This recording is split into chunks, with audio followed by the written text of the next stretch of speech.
পূর্ব বর্ধমানের কেতুগ্রাম ২ নম্বর ব্লকের অন্তর্গত এক অখ্যাত গ্রাম নতুন গ্রাম, যেখানে প্রকৃতি ও মানুষের লড়াই দিনের পর দিন, বছরের পর বছর চলতেই থাকছে।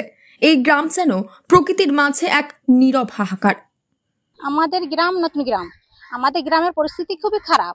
মানে ভাঙনের আমরা পরিস্থিতি বাস করতে পারিনি, আবার নৌকা চলাচল না ছাড়া আমরা রাস্তাঘাটে চলতে পারিনি, জলাপথ রাস্তা। আমাদের প্রতিদিন আমাদের বাড়ি ঘর ভাঙা, মানে কামাই নাই। আর আমাদের বেটা ছেলেদের খুবই কষ্ট যাওয়া আসা, খুবই কষ্ট পরিশ্রমে আমরা থাকি। আবার প্রতি বছর বছর বন্যা আসে, ঝড় ঝাটকি, ঘর বাড়ি নাই, সব খুব কষ্ট আমাদেরকে বাসাবাস করতে হয়।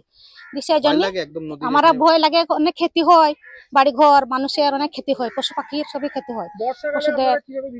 বর্ষায় আমাদের খুবই কষ্ট হয়, চলাচল হবে আমাদের কষ্ট। মানে বন্যা হয়, বারবার বছর বছর বন্যা আসে, 2বার 3বার করে বন্যা হয়। জলের মূল সমস্যা কি? গ্রামে ভাঙনে আমাদের খুবই কষ্ট, ভাঙনটা আমাদের বাঁধানোর খুব চেষ্টার দরকার। মানে আমাদের গ্রামের লোক মানে কোথায় কোথায় চলাচল করতে হয়েছি, পয়সা করি নাই, মানুষ খুব কষ্টে বাস করছি। আমাদের অসুস্থ হলে খুবই কষ্ট পায়, মানে জলাপথ রাস্তা, তো গাড়ি নেই, রাস্তা নেই, সেই জন্য নৌকা ভরা করতে হয়, চারিধারে নদী, জল জ্বালা। খুবই কষ্টের মধ্যে থাকে, মানে যেতে খুব কষ্ট হয়। যে গ্রামে হাসিবা সাহেব আছে, গিয়ে তখন গ্রামের লোককে ডাকাডাকি করা হয়, ডাক্তার সাহেব আছে, আলতাফ ভাই আছে, এটাকে সব ডাকাডাকি করতে হয়। দেখুন গ্রামের লোক সহ গেছে, তখন খুব কষ্ট হয়, খুব কষ্ট পায়।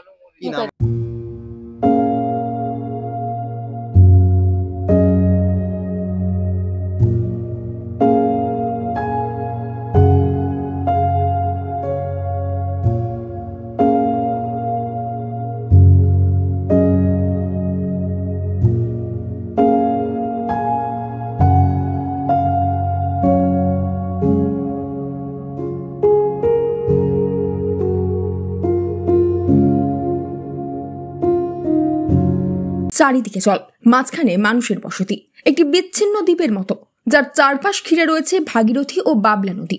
যোগাযোগের একমাত্র উপায় নৌকা। মৌগ্রাম ঘাট পার করেই পা রাখা যায় এই গ্রামে। যতটা রূপকথার মতো শোনায়, বাস্তবে এই গ্রাম ঠিক ততটাই কঠিন বাস্তবের প্রতিচ্ছবি। গ্রামে রয়েছে স্কুল, তৈরি হয়েছে ঢালাই রাস্তা, কিন্তু এই সমস্ত উন্নয়নের মাঝেও এক বড় অভিশাপ আজও ঘিরে রেখেছে নতুন গ্রামকে, যা হলো নদী ভাঙন। এক স্থায়ী সংকট, যার কোনো নির্দিষ্ট ঋতু নেই, সময় নেই। বর্ষার জলে সেই আতঙ্ক কয়েক গুণ বেড়ে যায়। নদীর ধার ঘেঁষে যাদের বাড়ি, তাদের রাত কেটে যায় অনিশ্চয়তার ছায়ায়। অনেক বাড়ি ভেঙে গিয়েছে বাড়ি, কেউ হারিয়েছেন জীবনের সঞ্চয়, কেউ আবার হারিয়েছেন বাসস্থান, স্বপ্নকে। গ্রামে তৃণমূলের বুথ সভাপতি আলতাফ হোসেন শেখ আক্ষেপ করে বলেন, আমাদের এই গ্রাম পুরো শ্রীলঙ্কার মতো, সবই ঠিক আছে, একটাই সমস্যা, শুধু ভাঙনের। এটা যদি বন্ধ হয় তাহলে আমরা বাঁচতে পারবো।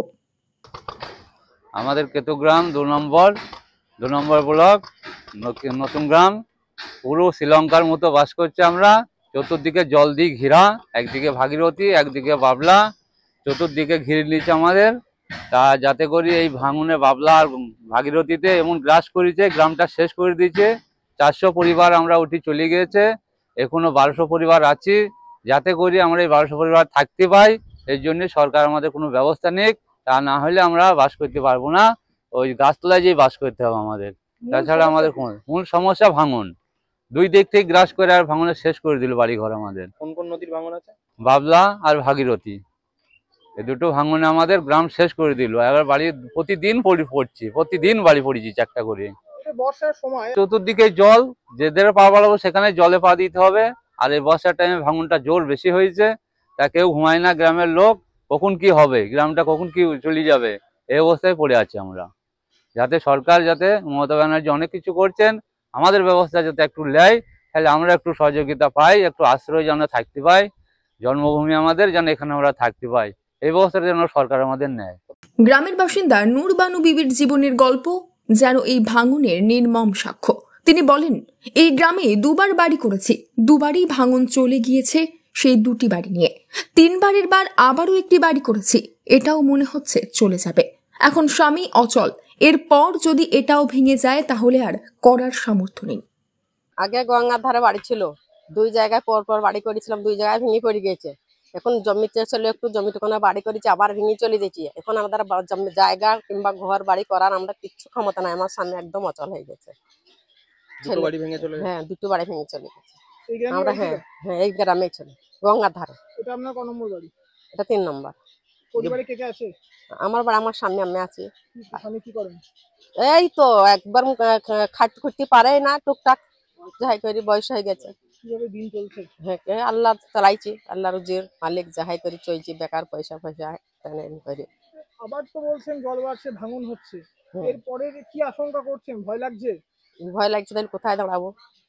সরকার যদি একটু দাঁড়ানোর আশ্রয় করে দেয় তবে। তাছাড়া সমস্যা কি আপনাদের? আমাদের তো স্বামী বলছি এবার ভাঙনটা লেগে যাবে ধারের মাথায়, পা দিয়ে ঝুলিয়ে দেবো, দিয়ে অপরবেলা যা করে তাই হবে। হয়তো পারি, চিন্তা হয়েছে, রাতে তো ঘুম হয়েছে না, আতঙ্ক কোন সময় ভেঙে আসবি, ধম ধুম করে পড়ছি। দুটো বাড়ি ছেড়ে দিয়ে এলাম, আবার এইটুকুন করে এলার সাথে বন্যা তার সাঁতার, আবার উলুথলু হয়ে যায় এখানে। কি চাইছেন এখন আপনারা? ভাঙানা যাতে বাঁধে দেয়, বাড়িটুকুন যেটুকুন আছে এটুকুন যেন থাকতে পায়, আর না থাকতে পেলে কোথায় কিনবার, কোথায় যাবো? এই গ্রামে তো পিডাবল জায়গাও নাই, জায়গা কেনার আমাদের ক্ষমতা নাই। একসময় এই গ্রামে প্রায় 1,500 পরিবারের বসবাস ছিল। এখন সেখানে টিকে আছে মাত্র 1200টি পরিবার। প্রায় 300 পরিবার বাধ্য হয়েছেন গ্রাম ছাড়তে।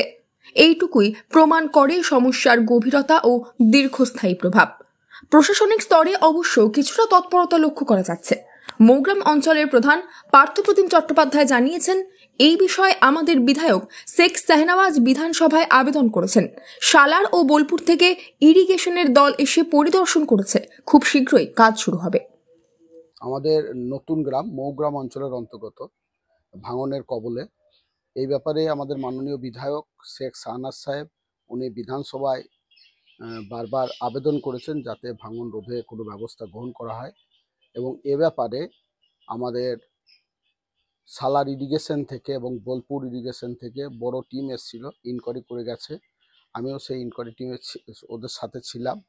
খুব শীঘ্রই ওই ভাঙন রোধে বাঁধের কাজ হবে, এ ব্যাপারে আমাদেরকে ওনারা জানিয়েছেন, এবং দিন কয়েক আগেও আমার সঙ্গে ফোনে ওনাদের যোগাযোগ হয়েছে। সত্যি করেই বাবলা এবং ভাগীরথী একসাথে মিশে যাওয়ার জন্যে নতুন গ্রাম আজকে খুবই সমস্যার মধ্যে পড়ে আছে। আমিও প্রশাসনের কাছে বা ঊর্ধ্বতন কর্তৃপক্ষের কাছে অনুরোধ করব মৌগ্রাম অঞ্চলের প্রধান হিসাবে যে এই ভাঙন রোধে যেন সরকার খুব তাড়াতাড়ি ব্যবস্থা গ্রহণ করে। কিন্তু গ্রামবাসীদের আস্থা এখন শুধুমাত্র আশ্বাসে আর নেই। দীর্ঘদিন ধরে আবেদন, প্রতিবাদ, সংবাদ মাধ্যমে খবর প্রকাশ সবই হয়েছে, কিন্তু বাস্তবে এখনো কার্যকর কোনো স্থায়ী ব্যবস্থা গৃহীত হয়নি তাদের জন্য। কেতুগ্রামের সিপিআইএম নেতা মিজানুল কবির ধীরাজ বলেন, দেখুন, আসলে তৃণমূল যে সরকারটা চলছে এটা হচ্ছে আশ্বাসের সরকার। এরা প্রতিনিয়ত আশ্বাস দেবে এবং বলবে যে এটা করব, কিন্তু আদতে এরা কোনো কিছু করবে না। এই ভাঙনের সমস্যাটা আজকে নয়, দীর্ঘদিনের সমস্যা। এই ভাঙন নিয়ে বহু জায়গায় অভিযোগ জানানো হয়েছে, কিন্তু অভিযোগ জানানো সত্ত্বেও কোনো সুরাহা হয়নি। তো এই ভাঙন প্রতিরোধের যে আশ্বাস দিচ্ছে এটা সম্পূর্ণ এবং সর্বৈব মিথ্যা। এরা কোনো কাজ করবে না, এরা আসলে অন্য কাজ করতে ব্যস্ত, অর্থাৎ কোথায় দুটো টাকা মারা হবে সেই নিয়ে ব্যস্ত। এরা মানুষের জন্য কোনো কাজ করবে না। এইভাবে যদি কয়েক বছর আর যায় তাহলে হয়তো মানচিত্র থেকে মুছে যেতে পারে নতুন গ্রামের নাম। নতুন গ্রাম কেবল একটি ভৌগোলিক অবস্থান নয়, এটি শত শত মানুষের স্বপ্ন, সংগ্রাম ও বেঁচে থাকার লড়াইয়ের প্রতীক। প্রকৃতির সঙ্গে সহাবস্থান করা আমাদের দায়িত্ব, কিন্তু সেই সহাবস্থানের ভারসাম্য রক্ষার দায় প্রশাসনেরও রয়েছে। নদী ভাঙনের এই স্থায়ী সমস্যার দ্রুত সমাধান না হলে হয়তো ভবিষ্যৎ প্রজন্ম নতুন গ্রামের নাম শুনবে শুধু ইতিহাসের পাতায়, বাস্তবের মাটিতে নয়। Bureau report, news network 7। Hallmark সোনার গহনা কেনার একমাত্র ঐতিহ্যশালী স্বর্ণ প্রতিষ্ঠান শ্রী ধীরেন্দ্রনাথ দত্ত গোল্ড প্রাইভেট লিমিটেডের শ্রী সুখেন দত্তের দোকান। ঠিকানা কাছারি রোড, চৌরাস্তা, টেলিফোন ময়দান, কাটোয়া, পূর্ব বর্ধমান। কাটোয়া শহরের অন্যতম প্রাচীন ব্যবসায়ী প্রতিষ্ঠান new Shri Gouranga tea store. প্রসিদ্ধ চা ব্যবসায়ী, খুচরো ও পাইকারি চায়ের এই প্রতিষ্ঠান শহরে প্রায় 80 বছর ধরে সুনামের সঙ্গে ব্যবসা করে চলেছে। ঠিকানা কাটোয়া স্টেশন বাজার, চৌরাস্তা।